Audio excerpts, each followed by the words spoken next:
Welcome to Insights from Case Text. I'm Mike Whalen. We are live in the WeWork Kansas City studio, talking to my friends in this series about writing. Today, I am talking to the man, Ross Guberman. Ross, normally when I bring people on this show, I like to let them just kind of rant at the beginning so people can see if they want to hang out with us. So tell me what's on your mind. What's your rant for the day?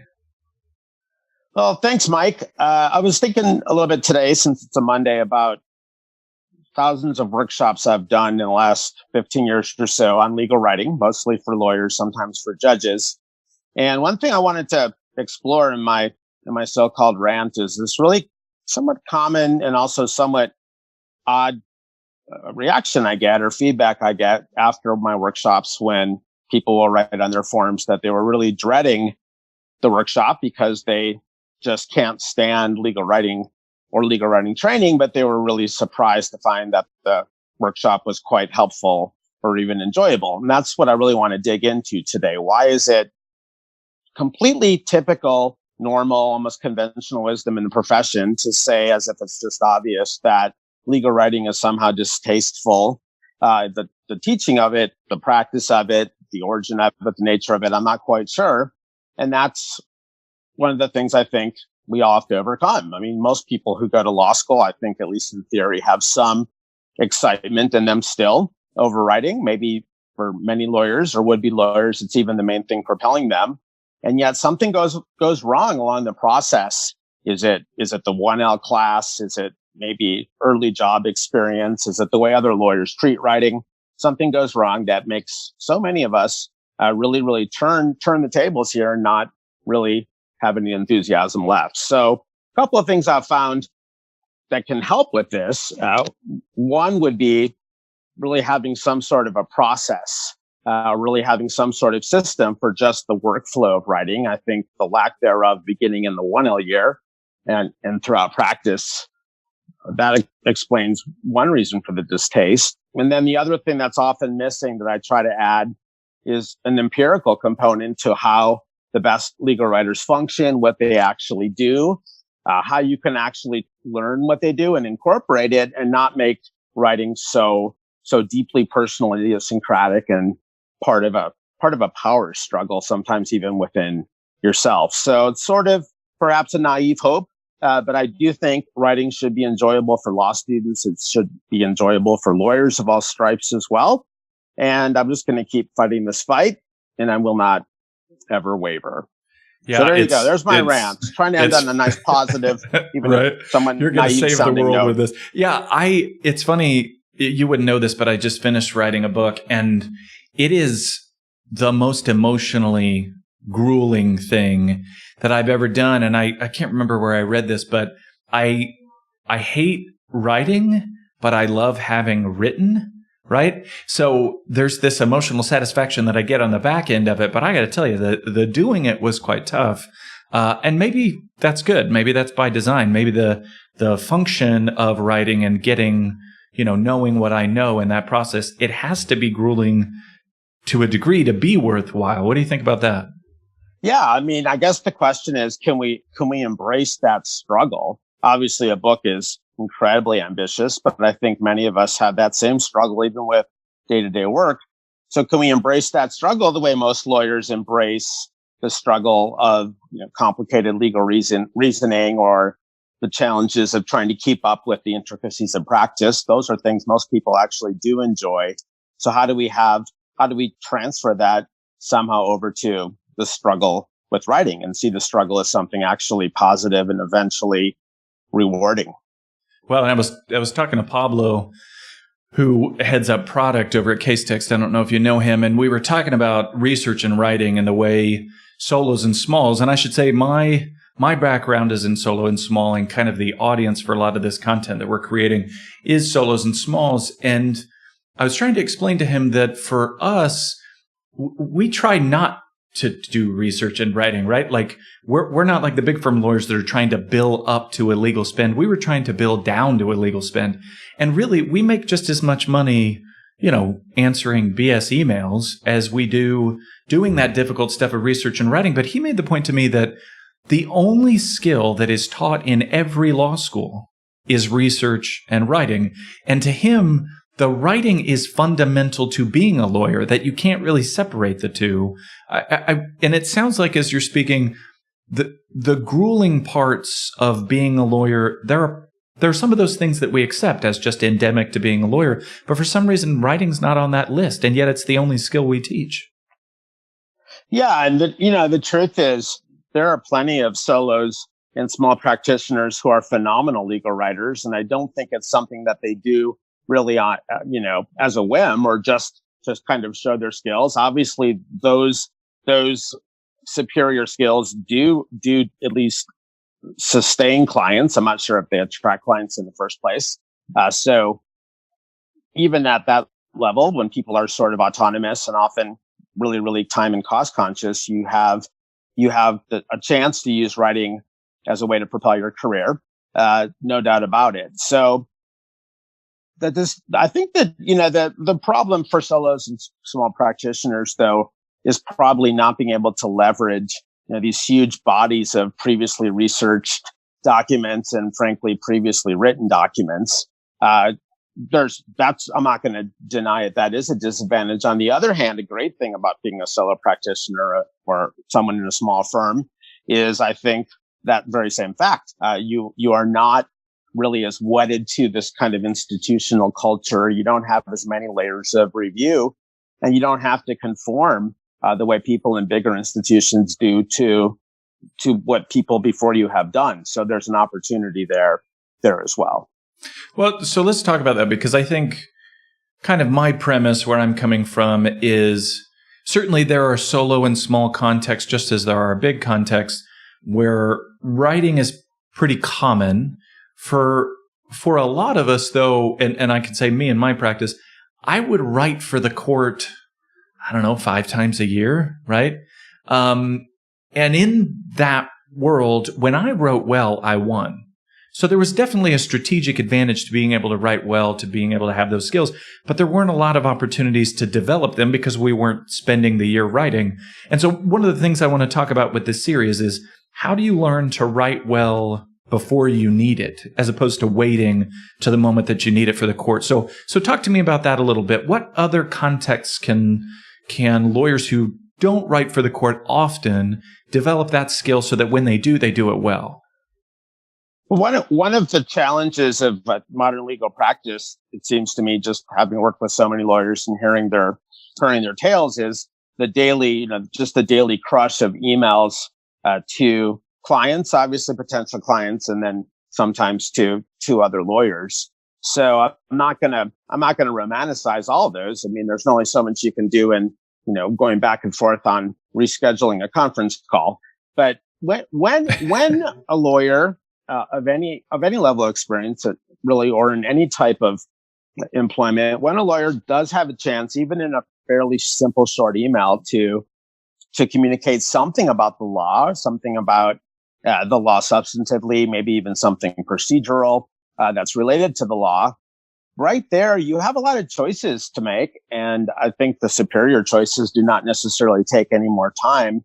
And you can hone your skills at general legal writing in those emails while also doing, your client work and answering the various demands and questions you're going to get. So I think that's probably an underused opportunity to start thinking a little bit more about, one, how to structure those emails where you're trying to communicate something about the law. And then number two, how to already, even a 3-4 sentence email, how to already start thinking about some style tips and editing tips you can use. And again, those two categories don't necessarily require any more time. They just require a little bit more, let's say, energy or motivation in otherwise mundane emails.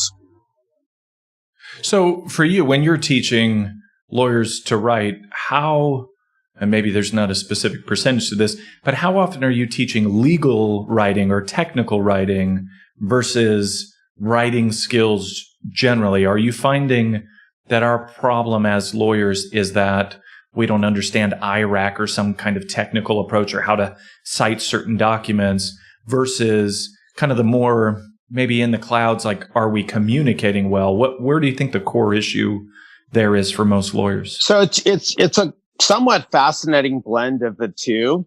but I would probably lean more than most people in my field toward a lot of this is really just the general challenge of writing as a professional, as opposed to the general challenge of writing as a legal professional. So a lot of the things that go wrong or that people struggle with are having a really, really, really fine-tuned sense early on in the document of what points you're really going to try to get across and prove, and articulating those up front. That's a general problem in writing. At the sentence level, having control over the structure of a sentence, presenting in the way that the reader can best handle it. That's a general problem in writing as well. So, transitions are difficult in professional writing. So a lot of the things you hear about judges and clients complain about are really writing problems and not necessarily legal writing problems. But then on top of that, when you're a lawyer or a judge, you have all sorts of conventions and rules to follow. And then, of course, problems that are specific to different types of documents like contracts or briefs that really are not necessarily related to writing in general. So it's not easy. But I think we sort of use the nature of the subject sometimes as an excuse and think that there's something about the law itself that makes writing hard, when the truth is writing is just frankly really, really tough, no matter how skilled or educated you are. Yeah, one of the things I read a tweet the other day where someone was complaining about a holding that came out of the Fifth Circuit. I think that's where Justice Willett is. Anyway, he didn't like the content of the ruling. He didn't like the way the ruling went. And he said, well, at least it wasn't written by Justice Willett, so I didn't have to deal with that cutesy look at me writing style. And I just thought it was funny. I noticed a tweet that you had put out about an article you wrote in comparing the two most recent justices and their writing style. It seems like the cutesy writing is becoming more popular among judges. What is that trend? Do you think that writing is getting cutesier, and is that good or bad? So just one really quick thought, thinking about the story you just told. That's another problem. And that is, how do you really distinguish between what people think of the writing when you're talking about a lawyer or a judge and what people think about the content? Because so often, as your story suggests, people in their own minds will merge the two, which means the people being criticized or reviewed merge the two and don't really understand that the truth is, suddenly when someone doesn't like a ruling, suddenly they find all sorts of writing flaws as well, and vice versa. So that actually, believe it or not, is kind of a segue into this whole cutesy thing, because what I notice is people choose different types of adjectives to describe the same sentence or paragraph or general style. So it's creative to one person, it's cute to somebody. Exactly. Yeah. So, if sometimes you ask people, as I do, formally or professionally, what do you want to see in judges writing? What do you want to see in lawyers writing? And sometimes what you hear would probably be what you were just calling cutesy. So, the idea that it should be straightforward, more natural, more conversational, maybe a little more fun, less formal. You can see how that could very easily spill over into, cutesy or even maybe inappropriate. So that's a problem, right? We're all complaining in this profession. Every group complains about other groups, but maybe sometimes we're giving mixed messages. And I think that's probably what's going on with this whole very real cutesy trend in the federal courts. It is, by the way, from what I can tell, mainly in the federal courts, not the state courts, that you see this. And although I'm not sure exactly what Judge Willett of the Fifth Circuit wrote or didn't write in that story, I do know what you're talking about. You have a real trend in the last few years of judges putting in, jokes and pop culture references, and even things like and LOL, or bordering on the kind of prose you just most people do not associate with professional product. And again, people who like the judge, like the rulings, think it's wonderfully refreshing and a great antidote to our overly formal, stiff, stuck-up, pretentious profession. Other people, very often, again, when they don't like the underlying points, find it completely unprofessional. Yeah. I recently read The Death of Expertise again, which is It's a good book. It's a get off my lawn kind of rant about how we don't respect authorities. And one of the points that he made was that because we don't refer to our professors anymore as Professor so-and-so, we refer to them as their name, or our aunts and uncles as Aunt so-and-so and Uncle so-and-so. We refer to them as their name, that it's destroying this distance and therefore the professionalism of the relationship. And it made me think about these kind of more conversational tones in these writings. On one level, I love it. On the other level, it's sure making it more difficult to take seriously some of these rulings. Well, that's right. And there are plenty of ways for judges and of course for lawyers too, to make writing more accessible and engaging without doing some of the things I think you're referring to. Just as I taught law school for a while, and I taught college a little bit before that. You can be an approachable and even friendly professor without having just complete anarchy in the classroom and without making it seem like everyone's equal. So sometimes, sometimes the goal is the right goal. It's just, all in the execution. If it was easy, everybody'd do it. That's right. So if I'm a lawyer and I'm trying to write for a court, and I'm at that point where I'm writing for a court, should I adapt? I think we know that we do this in our argumentation, in our oral argumentation. This approach, this aggressiveness works with this judge and not this judge. Should I adapt my writing to the specific judge that I'm writing for, or should I have a similar style across all of my product to develop my own legal writing voice? So in a way, I think it's reassuring that although, of course, judges do have different predilections and pet peeves, and no one's going to claim otherwise, the truth is almost all judges in America, at least the ones who actually read briefs and care, if you survey them, as I've done, and the ABA has published the results, you'll find that they actually agree on all the important things in writing and what you should do as a lawyer. So it seems to me, given that energy is limited, time is limited, and it actually is kind of difficult to really figure out what any one judge wants in any one day, almost all lawyers would be much better off just focusing on core skills that will please the crowd, so to speak, and maybe not spend so much time on idiosyncrasies. Now, I would exclude maybe, the kind of people who are before the U.S. Supreme Court 5 times a year.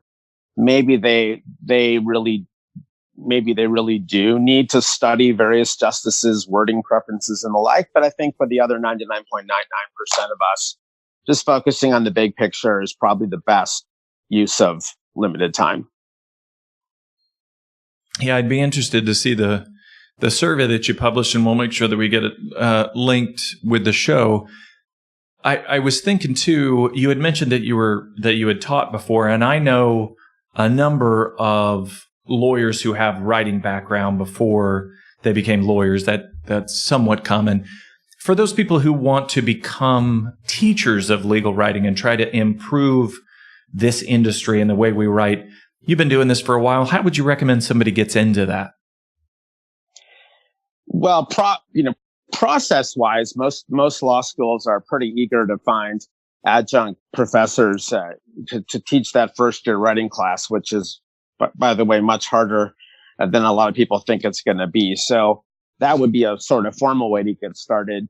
Obviously, there are also lots of bar associations and other organizations clamoring for good speakers to do CLEs. So there are a lot of opportunities out there. If you're thinking more about the substance of it or the strategy, or what I would recommend in those regards, the biggest problem is people kind of get up and just run their mouths and kind of spew platitudes about legal writing that everyone's already heard.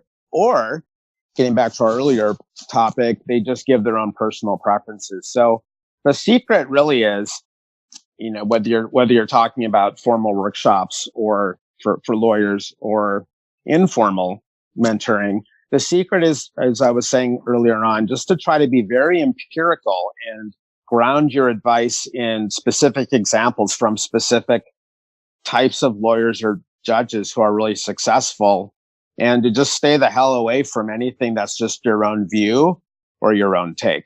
And that's something I've really, really tried to stick to for a decade and a half now, just making everything empirical. Sure. So related to that, if I want to identify people to model after, who, from the surveys that you've done and looking around at the industry, who are some of the best legal writers and why? Why do they stand out to you? If you want some really accessible examples, I would say, just to name two people on the current Supreme Court, Chief Justice Roberts and Justice Kagan, both have a way of writing about the law with incredible clarity, very, very well laid out, pristine word choice, without some of the fireworks or jabs that you might see from a lot of other judges or lawyers. So I would actually name those two. Obviously, their opinions and, to a lesser extent, dissents are widely available and worthy of study. On the lawyer side, one name you hear a lot, and I do think he deserves his reputation, is Paul Clemente, who is one of the most in-demand Supreme Court brief writers, and also someone who has a very consistent style that he's honed over a long time. So I would look at his work too. You have a lot of great judges on the circuit courts, district courts too, obviously the state courts too. But those three would be a very good place to start. I'd say Robertson, Kagan, really on anything, on any topic. And then if you're looking more at advocacy writing per se, Paul Clemente. Great.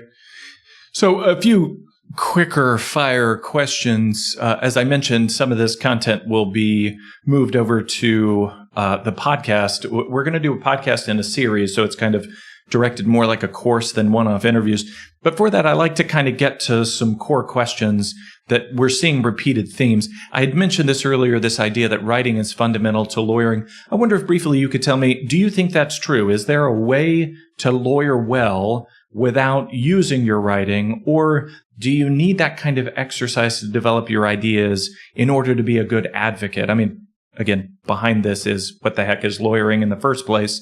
But what do you think about that? Is writing fundamental to being a good lawyer?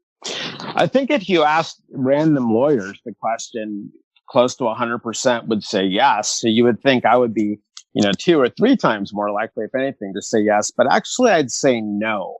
It's not necessarily fundamental to being a great lawyer, and it may not even be fundamental to being a great litigator. So what I mean is just, again, looking at things empirically, there are plenty of lawyers who have stellar careers and satisfying careers without doing much writing or enjoying writing, or even if they do it and do enjoy it, really, frankly, not being particularly good at it, and they are able to be a big success anyway.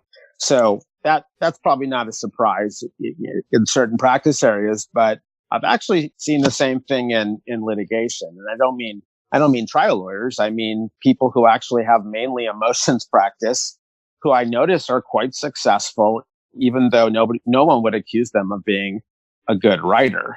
If you right. took a look and didn't know that they were, that they were successful litigators, sometimes in major firms, you would be really quite surprised just looking at their prose. So there's a cynical take, maybe you might think, especially with a lot of trial motions, that the judges don't even really read them and they just defer to the clerks. Or there might be something to the idea that really what matters is strategy in some settings, and also obviously the points you're making and not how well you're making them. So it is possible, even in litigation, to do quite well without being a good writer. But let's be honest, in both cases, those are the exceptions. So here's a quote I use to my kids all the time when they're arguing, brevity is the soul of wit, the old Bill Shakespeare line. What do you think of that in writing for courts? It sounds like from what you just said, it may be that we wouldn't say, hey, way to go on that prose, but we would say, boy, you got to the meat really quickly. What is the value of brevity when writing for courts? So brevity is something that lawyers demand of judges, and then judges, as you suggest, demand of lawyers. And there's not really much debate in theory. In practice, though, it gets really, really dicey and difficult.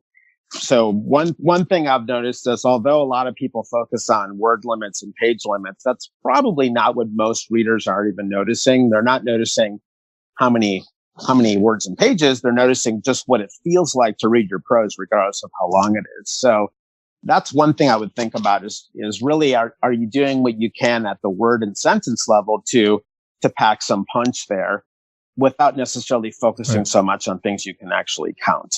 So that's number one. And then number two, when people hear brevity on both sides, judges as well, not just lawyers, they seem to think it has to do with cutting points or, trimming down the content, when the truth is you can just attack the problem at the word level and almost never have to cut a single actual idea while still turning in much more concise prose.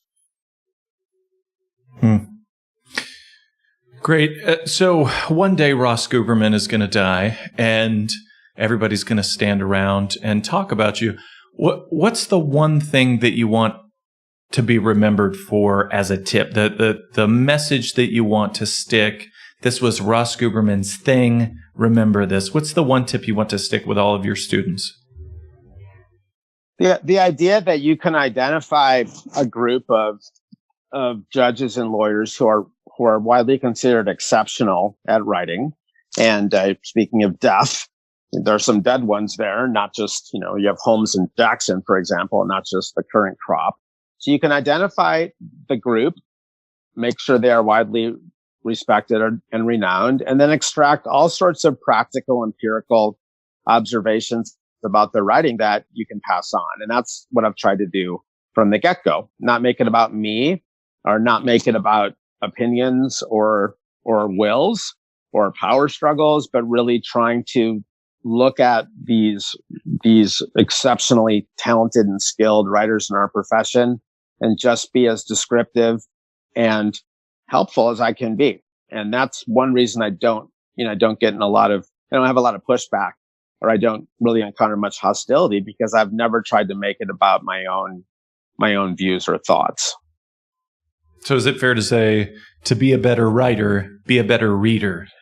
Go and model yourself after the good people. But be a better reader in a very particular way. I'm not really convinced that just reading great briefs or opinions passively makes people better writers. I do find that my own method, which is to take very, very manageable snippets of writing and break those snippets down into their component parts and kind of unpack them and reassemble them. That's the way to be a better reader on the way to being a better writer. Right. Very good. Dissect that frog. Well, Ross, I appreciate you. If people want to follow up and learn more about becoming better writers, what's the best way for them to follow up with you and to get in touch? Well, probably a good place to start is to get a free 2-week trial to my word editing plugin, BriefCatch. So it's briefcatch.com, which will make all sorts of automatic edits and suggest other edits. But also you'll see in the explanations a lot of the things we've been talking about today. I try to make it a teaching tool, not just a way to make your writing better, faster.